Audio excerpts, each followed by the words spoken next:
Magandang umaga po sa ating lahat mga ka-farmers, no, mga ka-viewers. So sa umagang ito ay nagpapakarga na po tayo sa ating mga fusti para gagamitin sa ampalaya, talong at kamatis. Ayan po, no, punong-puno na ang elf. So yung isang sasakyan mga ka-farmers nandoon sa kabila, no.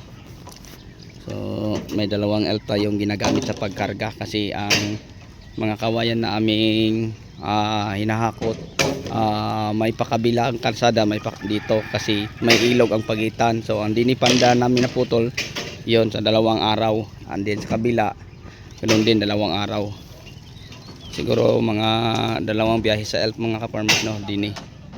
So kita yung karga namin.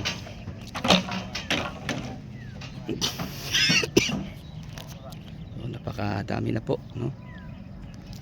So dadalhin natin to sa farm to sa Taysan. Yan, dami pa to mga ka-farmers. So ito ang ating pang pushti.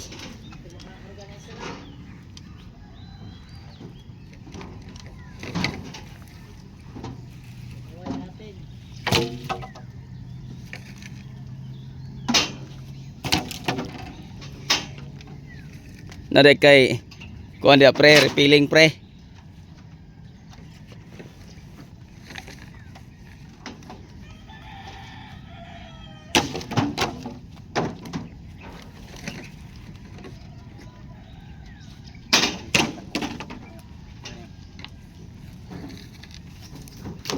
Ayan.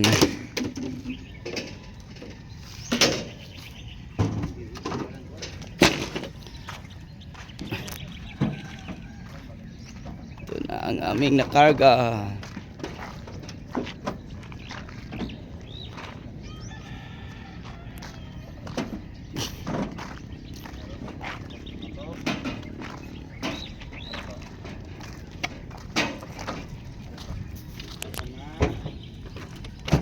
Dala na ni pagbalik eh.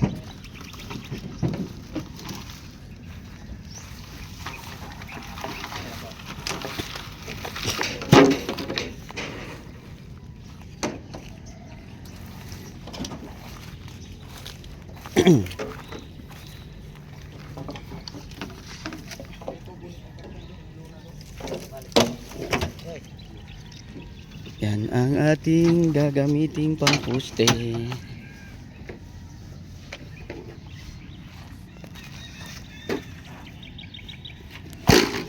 So yun ang puste na magandang gamitin sa ating ampalaya, talong, kamatis kasi matibay po ito. Kawayan po ito mga ka-farmers, din ang iba yung tinatawag na Taiwanak. So yun po.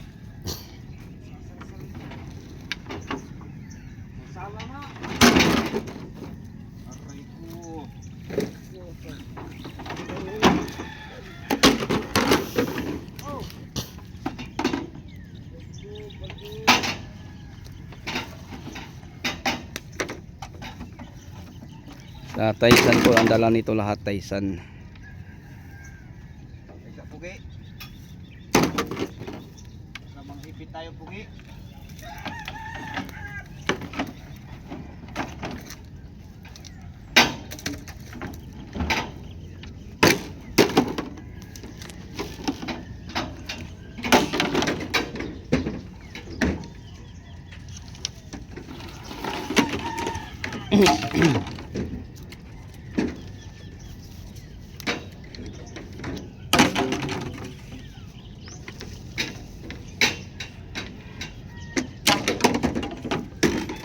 Okay, so sa inyong lahat hanggang dito na lang po. Maraming salamat. Bye bye and thank you.